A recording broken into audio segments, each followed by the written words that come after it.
भारत में 10 तारीख को 10 फरवरी को 5 राज्यों में चुनाव हो रहे हैं और हमारे नज़दीक जैसे गाज़ियाबाद है वो यूपी के अंडर आता है, उत्तर प्रदेश एक बड़ी जनसंख्या है वहाँ पे।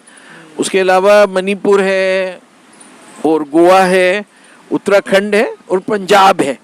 क्योंकि पहले दर्शकों को बताना चाहूँगा मैं कि मेरे माताजी पिताजी जो लोग थे वो अनडिवाइडेड पंजाब में उनका जन्म हुआ, जो कि उस समय उसको पैप्सू बोलते थे, शायद ईस्टर्न पटियाला। और महाराजा पटियाला कैप्टन अमरिंदर सिंह ने बारी संभाली हुई थी कांग्रेस की पंजाब में।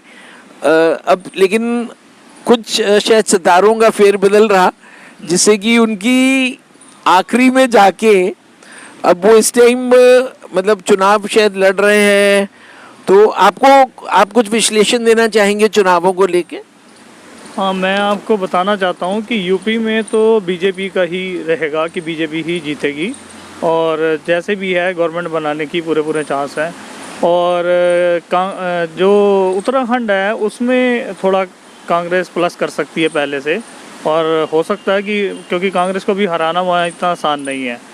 और गोवा में भी टक्कर पूरी है और पंजाब में आम आदमी पार्टी के भी चांसेस हैं, उनको हराना हम लाइटली नहीं ले सकते, कांटे की टक्कर है। पंजाब में आपको क्यों लग रहा है कि केजरीवाल की सरकार का चांस बना है? एक्चुअली क्या है कि लोग जो है ना वो थोड़ा थक चुके हैं बीजेपी से, कांग्रेस से, तो वो श्रोमणी अकाली दल से वो चाहते हैं कि एक बार हम इनको भी चांस दें।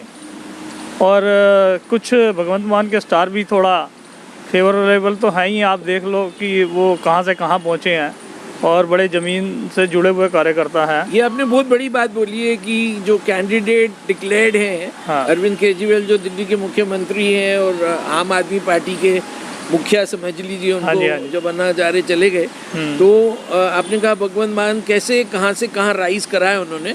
तो अभी हम देख रहे हैं कि उसके अलावा जो नया ये समझ लीजिए 2014 में 2011-12 में जो क्रांति आई, उसके बाद जो नए चेहरे आ रहे हैं। अब कांग्रेस के तो नवजोत सिद्धू जी हैं, वो कांग्रेस प्रेसिडेंट हैं उधर, जो कि अपने कांग्रेस की जो वो कहते हैं कि मैं मैडम सोनिया गांधी की तरह हूँ, जैसे स्टेट में जैसे वो इंडिया में है।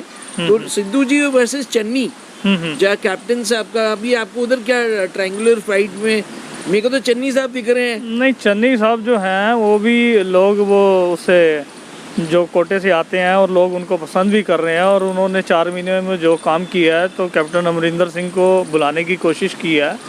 बाकी ये है कि चन्नी जी भी पकड़ तो अच्छी है उनकी, तो कांटे की टक्कर मैं आपको इसीलिए कह रहा हूँ कि लेकिन किसी पार्टी को हल्के में नहीं आप ले सकते। हाँ, जो आपने बोला बात, हाँ। कि लोग नई चीज़ ट्राई करना चाह रहे हैं। हाँ जी, क्योंकि हरदम नई जो मेडिसिन है, हाँ। तो केजरीवाल जी की मेडिसिन नहीं है, हाँ। पंजाब की अपनी समस्याएं हैं।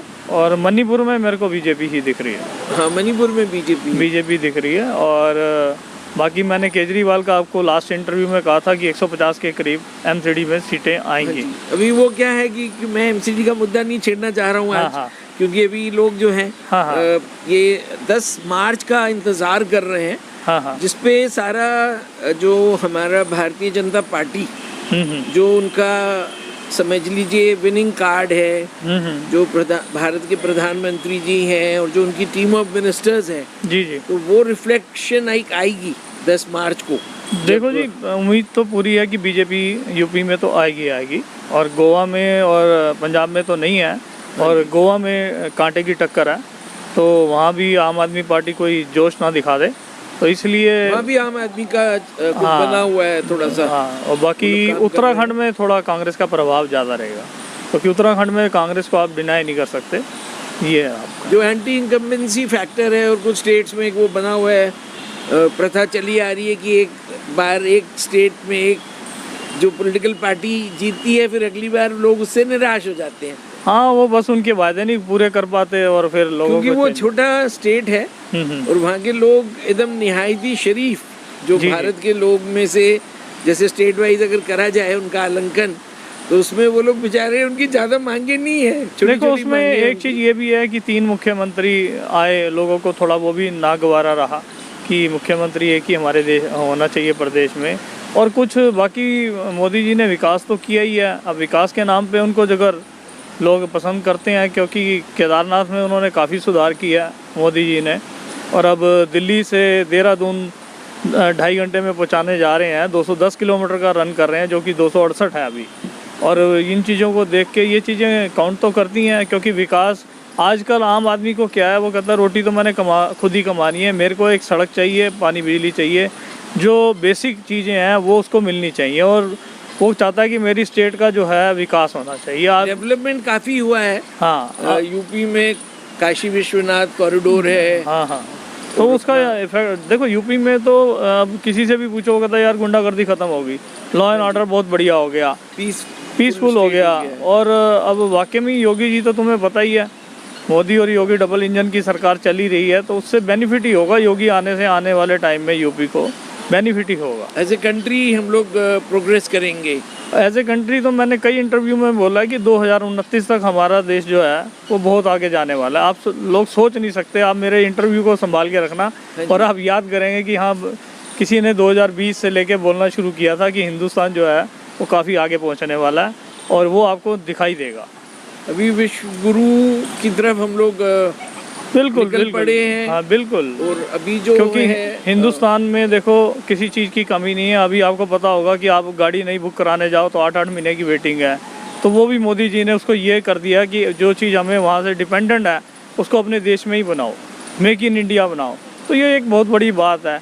और वो उससे सुरक्षा से कोई समझौता नहीं करते, चाहे उसके लिए वो कुछ भी है। अगर हमारी सुरक्षा ही नहीं होगी तो हम अमीर होकर भी क्या करेंगे, या संभाल के भी क्या करेंगे। अभी आज़ादी का अमृत महोत्सव के 75वें साल का जश्न मना रहे हैं पूरा देश। जी। और अभी मोदी जी की जो थिंकिंग है, फ्यूचरिस्टिक थिंकिंग मैं बोलूँगा, तो उन्होंने बोला है अभी अमृत काल, जो अगले 25 साल जब भारत को आज़ादी के 100 साल हो जाएंगे, उसकी भी एक वो चल चुकी है, मतलब प्लानिंग चल रही है, और किस तरह से India should project itself in the world. देखो, वहाँ तक तो विश्व गुरु ये बन ही जाएगा हिंदुस्तान।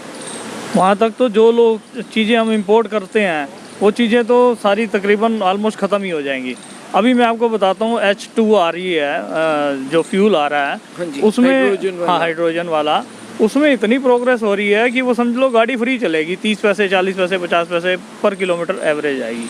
तो उसके ऊपर बहुत काम हो रहा है। ये चीज़ें कभी किसी ने सोची नहीं। हमारा डेप्रिसिएशन जो लॉस है वो 70% हमारा उसी में चला जाता है, क्रूड ऑयल में ही। आज क्रूड जो है वो $90 पहुंच गया है, और देख लो मोदी जी ने वो पेट्रोल का रेट नहीं बढ़ने दिया, जो कि पहले एकदम बढ़ता जा रहा था। तो सब चीज़ कंट्रोल तो हो रही है, और गवर्नमेंट ये नहीं कि सेंट्रल गवर्नमेंट काम नहीं कर रही, काम कर रही है, लेकिन लोगों को वो लात खींचने की आदत है, वो रहेगी। अभी हम लोग थोड़ा सा एक ब्रेक ले लेते हैं, खोसला साहब और मैं संजय अग्रवाल। अभी हम लोग आपको इसके बाद रुक के कुछ इंटरव्यू करेंगे, जिसमें ज्योतिष गुरु गुरशरण जी बताएंगे थोड़ा बजट के बारे में, जो भी उस सेक्टर्स में बताना चाहेंगे, क्योंकि मेरे को लग रहा है कि जो एक हम लोग विजन इंडिया के बारे में जो बात करेंगे नेक्स्ट हमारा जो सीरीज़ होगा उसमें, तो हम लोग थोड़ा सा ब्रेक लेते हैं, आपके पास दोबारा आते हैं। धन्यवाद सर, 1 मिनट।